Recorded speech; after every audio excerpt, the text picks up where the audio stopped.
Hi everyone, thank you so much for attending this online training discussing the therapeutic applications of TMS in addiction and craving. I'm Skip from YINGCHI. As we all know, addiction and craving, especially for substance use disorders, are characterized by a high health and social impact, care burden, and frequent negative outcomes, especially due to the few pharmacological treatments available, the high relapse rate, and poor pharmacological compliance. In this scenario, TMS is increasingly being studied as a tool to treat the neurobiological dysregulations underlying SUDs in an innovative way. We expect that there will be more researches and applications of TMS to provide patients with more hope in getting back to the control of their life. And these are our social media. You may also follow us. And today's presentation will focus on these 4 aspects. And first, the core feature of addiction is that the patient clearly knows that his behavior is harmful but cannot control himself. This behavior may be caused by dysfunction of the central nervous system, and repeating these behaviors can in turn cause neurological damage. Speaking of addictive substances, in addition to tobacco, alcohol, and the internet, the most harmful is drugs, which seriously affect personal and social security. Also, due to its high relapse rate, drug rehabilitation has become a worldwide problem. And for the substance-related and addictive disorders, the categories, which has some views from the APA, and each specific substance, other than caffeine, which cannot be diagnosed as a substance use disorder, is addressed as a separate use disorder, such as alcohol use disorder, stimulant use disorder, and so on. But nearly all substances are diagnosed based on the same overall criteria. And a diagnosis of substance abuse previously required only one symptom. Mild substance use disorder in DSM-5 requires two symptoms from a list of 11. Problems with law enforcement of drug craving will be eliminated because of cultural considerations that make the criteria difficult to apply internationally. In DSM-4, the distinction between abuse and dependence was based on the concept of abuse as a mild or early phase and dependence as a more severe manifestation. In practice, the abuse criteria were sometimes quite severe. The revised substance use disorder, a single diagnosis, will better match the symptoms the patients experience. Additionally, the diagnosis of dependence caused much confusion. Most people link dependence with addiction, when in fact, dependence can be a normally body response to a substance. And for the addictive disorders, the DSM-4 listed pathological gambling, but in a different chapter.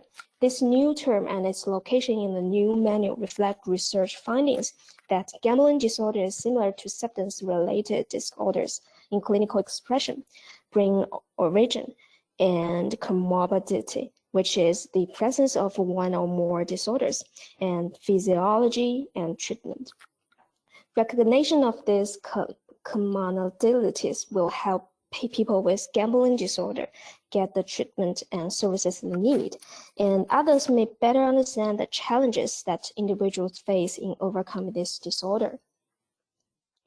And disorder listed in the DSM-5 required further research before their consideration as formal disorders, and this condition is included to reflect the scientific literature on persistence and recurrent use of internet games, and a preoccupation with them can result in clinically significant impairment or distress. Much of this literature comes from studies in Asian countries. And addiction withdrawal is a worldwide problem. And in some statistics from the Organization for Economic Cooperation and Development, opioids use has dramatically increased in some OECD countries and steadily growing in the past 15 years. Both of prescribed and illicit opioids. This has led to a sharp upsurge in addiction and overdose deaths with serious social and economic consequences. And as you can see in the graph in this page, that in the United States, the overall opioid is upsurging, including the synthetic opioids, heroin, and commonly prescribed opioids. And as for the statistics from the WHO, 1.3 billion tobacco users worldwide, and 60% of them want to quit. And COVID-19 puts them at high risk of respiratory complications, and only 1/3 of them have access to quality cessation services. And smokers who have access to proven cessation management and professional support are twice as likely to quit. And harmful alcohol use make a considerable impact on population health. Compared to the business as usual scenario, elimination of drinking above the 1 to 1.5 drinks per day cap could result in about 1.8 million averted cases of alcohol dependence over the next 30 years. And accounting for 80% of all cases. Also, the elimination of drinking above this limitation can result in decrease by 39% of all cirrhosis incident cases, which is a serious disease of the liver. And also, the internet addiction, which is excessive use of the internet, is also a significant public health concern. And the use of the internet, computers, smartphones, and other electronic devices has dramatically increased over recent decades. And this increase is associated not only with clear and tremendous benefits to the users, but also with documented cases of excessive use, which often has negative health consequences in an increasing number of countries. The problem has reached the magnitude of a significant public health concern. And the addictive substances activate specific receptors in related brain areas of the brain, enhance the activity of the midbrain limbic system, and increase the level of dopamine in the nucleus accumbens. And the increased dopamine activates or inhibits the corresponding neurons through the corresponding receptors. And part of the neuron axis, suddenly this signal is positively fed back to the VTA, and the strengthening effects of the drug is adjusted by feedback. The other part of the neurons transmits signals to the cingulate gyrus and the prefrontal cortex. After integration and processing, they form the final decision and initiate target-directed behavior, which is manifested as drug-seeking behavior. While completing the reward circuit, the human brain associated matches and stores the drug stimulation information with a euphoric experience in the memory system, forming the psychological basis for relapse. And the problems that accompany drug abuse are the neurotoxical effects of drugs on the damage of the cerebral cortex, especially the damage to the prefrontal cortex and the decreased activity of the lateral prefrontal cortex, the LPFC, which has attracted the attention of drug addicts, decline in their control ability. And the manifestation of attention bias is a difficulty in controlling attention of drug-related cues, which results in the impact of the current task operation, which is considered to have a common neural mechanism with drug craving. So, TMS brings new breakthroughs for successful addiction withdrawal.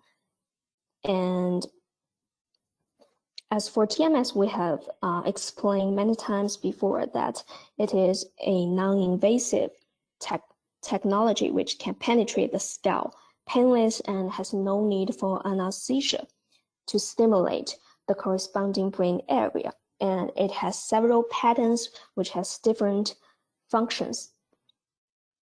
And TMS has been approved by FDA as early as 2008, and in 2020, the deep TMS is proved to use on the treatment for smoking addiction. And as for the applications of TMS, it can be used to the substance use disorders, and which is characterized by high health and social impact, and especially due to the few pharmacological treatments available. TMS is increasingly being studied as a tool to treat the neurological dysregulations underlying the substance use disorders as an innovative way. And for the behavioral addictions, which is also increasingly recognized as a valid category of psychiatric disorder with relevant social, cultural, and economic implications, the identification of brain network activity dysfunctions could have important implications for the development of neurobiologically based treatments for both behavioral and drug addiction. Recently, RTMS is also emerging as a promising therapeutic approach for behavioral addictions. The possible mechanism underlying TMS. First, TMS stimulated the dorsolateral prefrontal cortex, can induce the release of dopamine in the NAC to reduce craving and relapse. And psychoactive substance dependence is related to the activation of the dopamine in the limbic system, which originates from the VTA and projects to the reward-related brain areas such as the prefrontal cortex, the nucleus accumbens, amygdala, and hippocampus. And animal experiments have shown that RTMS stimulation can lead to the release of dopamine in the hippocampus and NAC. It has also been found in humans that high-frequency RTMS stimulation of the prefrontal lobe can cause a release of dopamine in the NAC.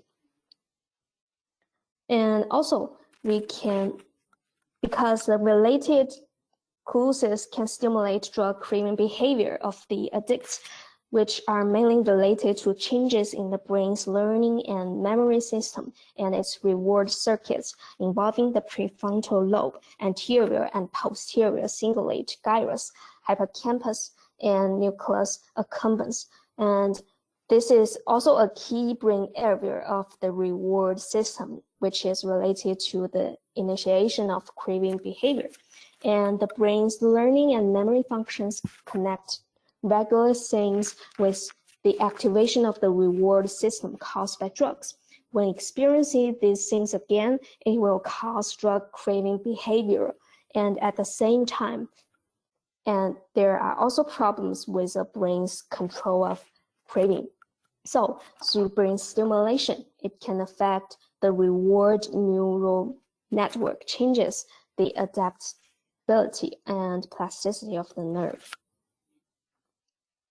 Also, through stimulating the prefrontal lobe, increases inhibitory control and reduces drug-seeking behavior. It has also been found in the human body that RTMS stimulation to the dorsolateral prefrontal cortex to suppress the psychological craving induced by cues. And DLPFC participates in the decision-making process, and stimulation by RTMS is likely to block or to reduce the decision-making process that leads to relapse behavior. And now, since TMS has brought new breakthroughs for successful addiction withdrawal, we will have some introduction to these applications researches, and we will have a summary of these protocols.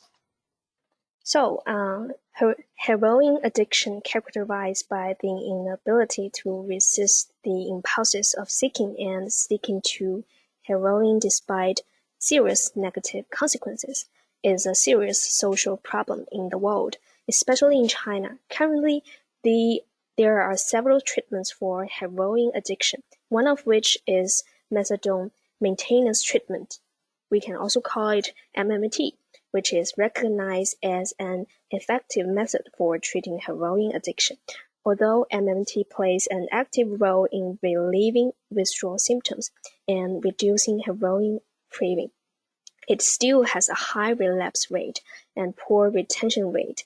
Therefore, novel and effective treatment is urgently needed to help treat heroin addiction, and YINGCHI has cooperated with Changzhou Hospital, the fourth military medical university in China, and to provide an effective evidence of TMS use in drug addiction, together with YINGCHI M100 Ultimate and navigation system.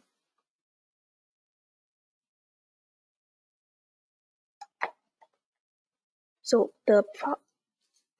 for the process of recruitment of heroin-dependent individuals was shown in the table, and the heroin-dependent individuals met the diagnostic and statistical manual of mental disorder 5, which is the DSM-5 criteria for opioid use disorder.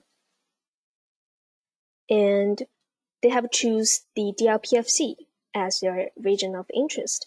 The abnormal interactions of three key large-scale brain networks, the default mode default mode network, salience, and executive control networks, were shown underlying dysfunctions in heroin addiction. Repetitive transcranial magnetic stimulation, which is the RTMS, targeting the left DLPFC, is a potential treatment for heroin addiction. And here, all MMT patients completed 7 sessions of 10 Hz RTMS during a week in a separate room of MMT clinic. The active RTMS group received a high-frequency RTMS, which is 10 Hz over the left DLPFC, with a figure of 8 stimulation coil from YINGCHI and the M100 Ultimate TMS system from YINGCHI for the accurately targeted stimulation. And the sham RTMS group received the same parameters with the coil turned 90 degrees away from the skull, and the patients can only hear the sound of the coil. And on the following treatment, they have repeated the resting motor threshold program, and the treatment position was reproduced using YINGCHI RTMS repositioning caps. And the RTMS was applied at 80 to 100 intensities of the resting motor threshold, which is safe, and all patients tolerated these intensities. As you can see, A stands for the active RTMS group and the S stands for the sham RTMS group. And there are significant effects of treatment in terms of drug cue-induced craving. And as for the active RTMS group, it has shows significant decrease in drug cue-induced craving score and spontaneous heroin craving score compared to the sham RTMS group. And from the study findings of this article, it has found that for the active RTMS patients, the left DLPFC, PHG, which is the left parahippocampal gyrus, coupling negatively correlated with the spontaneous craving and the drug cue-induced craving. And this means that RTMS could reduce heroin craving, which might be related to the modulation of the executive control network and the default mention network coupling. And this finding might shed light on the mechanism of RTMS for heroin addiction treatment. And for the RTMS can also help to reduce cocaine craving. And in this study, they have evaluated the craving use, the VAS, before, immediately, and after 4 hours after RTMS. And they have shown the result that right but not left DLPFC stimulation significantly reduced craving over time. The reduction was 90% from baseline and disappeared after 4 hours. The interaction of time by set of stimulation for craving was also significant. And one session of 10 Hz RTMS over the right DLPFC transiently induces craving in cocaine-dependent individuals. And these results highlighted that the potential of this TMS as a non-invasive neuromodulation as a therapeutic tool for cocaine addiction. And TMS can also help in the treatment of alcohol dependence, and here are 45 patients with alcohol dependence syndrome in this study. And they use a figure of 8 coil with a high-frequency RTMS to stimulate the red DLPFC, and they have showed significant reduction in the testing score and factor scores in the group with real RTMS stimulation compared to the sham stimulation group. And the right DLPFC with high-frequency RTMS was found to have significant anti-craving effects in alcohol dependence. And combined with other anti-craving drugs, TMS can act as an effective strategy in reducing craving and substance relapse in alcohol dependence.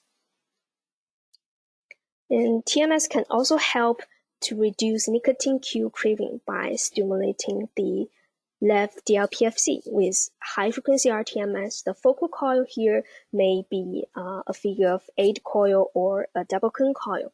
And here are 16 non-treatment seeking and nicotine-dependent participants, and they have divided into a high-frequency RTMS group and a sham TMS group. And there are 2 visits with 1 week between visits, and the participants received cue exposure before and after RTMS, which is rated for their craving after each block of cue presentation. And as a result, as you can see in the result for this study is that one session of high-frequency RTMS of the left DLPFC significantly reduced the subjective craving induced by smoking cues in nicotine-dependent participants. And also, further studies are needed to explore the use of RTMS as an aid to smoking cessation. And we have also mentioned before that the TMS has been approved by FDA to treat the smoking addiction in 2020. And this is the results of this study. And as you can see, compared to the sham group, TMS has significant results in reducing the craving for the nicotine. And as for the gambling disorder, here are 9 men with a PG, which is the pathological gambling, to underwent TMS treatment by either a double cone coil and a figure of 8 coil in stimulating the different targets. And they are evaluated through the delay discounting and Stroop task, which is used to measure the post-game impulsive choice and attentional control.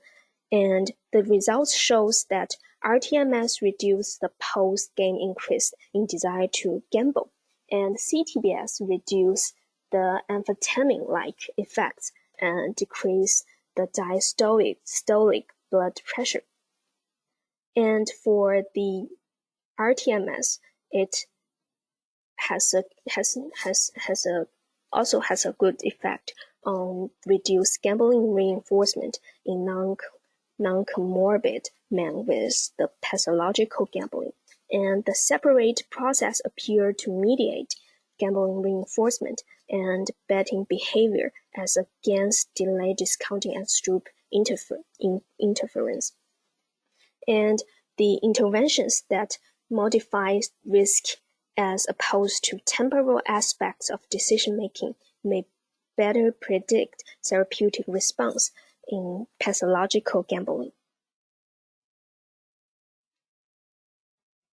And we have TMS can also help in the treatment of behavioral addictions. And for the cases here, he is a 57 years old male. He has lost his control over his online pornography use, and it has started 15 years before. And he has lost his job 5 years ago, and this excessive level of engagement was described as a way to relieve negative mood states as boredom, frustration, or we may say depression.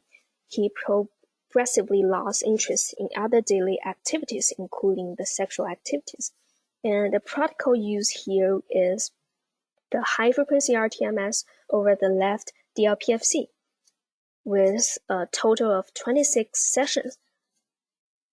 And after that, we can see that for the VAS craving score has showed a decrease of addictive symptoms and an improvement of executive control has been observed. And the behavioral addictions share similar neurobiological mechanism to those underlying substance use disorders.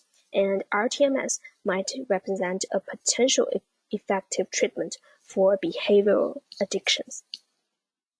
And these are some protocols either from the European guidelines or the RTMS Chinese therapeutic guidelines, and from some literature works, and also from our Dr. Zhen Zhong and Guo Yi with their experiences. And these are some protocols from the studies mentioned in these slides. And these are protocols for the drug addiction and nicotine addiction from a review of the use of RTMS. And we have got certain positive feedbacks of the YINGCHI TMS and YINGCHI TMS tabacoo coil in addiction. And this is Dr. Thomas is providing TMS treatments for his patients, and he has said that using TMS in addiction care has proven incredibly successful. And to understand why TMS works in addiction care, one must understand the addiction and the mental changes that become of a long-term addiction to both alcohol and drugs. It is known today that the most depressive chemical substance in long-term intake is alcohol. About 85 to 90% of all people who seek rehabilitation for their alcohol abuse have major depressive disorders and major anxiety problems. This means that a large part of the first-time rehabilitation treatment is spent only on focusing in group settings, which makes it difficult to absorb the treatment. What we saw when we started the first test with TMS was the depressive problems quickly improved, and the patient was able to focus more quickly on their treatment.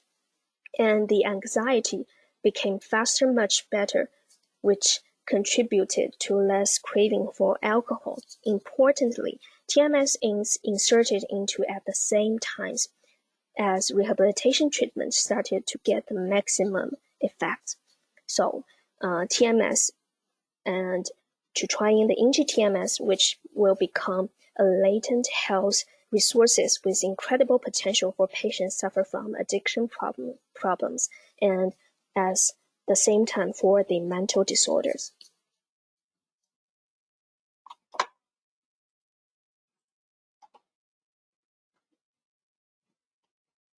I'm sorry. And for the YINGCHI TMS coil, we can use, we may say in more studies, they may choose to use a flat figure of 8 coil because it is well focused, and it is also a conventional coil used for depression, addiction and other mental disorders. But for an angulated or tabacoo coil, it can achieve deeper stimulation, but at the same time to achieve focal stimulation. And its shape is ergonomical and can contact to the brain really well. And another important thing for YINGCHI TMS coils is that it has a unique design of its coils. And as you can see, here is the LCD screen, which can shows the intensity.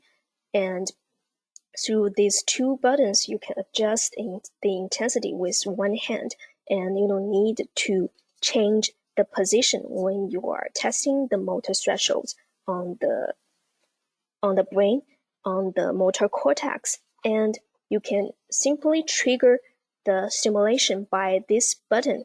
So the motor threshold is easily achieved. And with this pulse calculator, you can also see the remaining pulses easily. And as you can see in these figures, that a figure of 8 coil can stimulate it in a depth of about 2.5 centimeters, but which is focal. And as for tabacoo coil, it is also a quite focal tool to stimulate, but it has a deeper brain stimulation area. It can stimulate it at a depth of 4 centimeters, and the shape of this tabacoo coil can better contact to the brain and can help the patients to benefit better. And different from DLPFC at the depth of 2 to 2.5 centimeters from the surface of the head, the medial prefrontal cortex, the MPFC, ACC, amygdala, and other deeper brain tissues are related to psychiatric diseases and addictions, which are not easily to stimulated by conventional figure of 8 coil. And you may observe from the slides that MPFC is used for target for treating addiction, which is proved effective with the tabacoo coil. By stimulating at depths about 4 centimeters, the tabacoo coil becomes a powerful tool for the treatment of addiction. At the same time, it can achieve a focal stimulation. And for the addiction, craving, OCD, MDD, and other mental disorders, it can help in the mental rehabilitation. And another obvious and instant effect of tabacoo coil is that compared with flat figure of 8 coil, the patients may have lower motor threshold with the tabacoo coil. And for those experiencing treatment intolerance issues with high motor threshold, the tabacoo coil could reduce their scale pain. And these are some feedbacks from YINGCHI tabacoo coil from our customers. And they have already choose to use a tabacoo coil to schizophrenia with auditory hallucination, tinnitus, OCD, and other, especially for depression and other mental disorders, for neurological disorders and their rehabilitations. They have said that the coil can help the patients with lower motor threshold to hurt less, and its focal but deeper stimulation can help the patients to benefit earlier. And at the end, so this lecture we have talked about the influences and the management of addiction and craving. We have also shared some protocols in it, but more researches, clinical trials, and applications need to be done to benefit more patients. And YINGCHI is trying to make further efforts on it. And thank you so much for your participants. And please feel free to ask anything you want to discuss with me.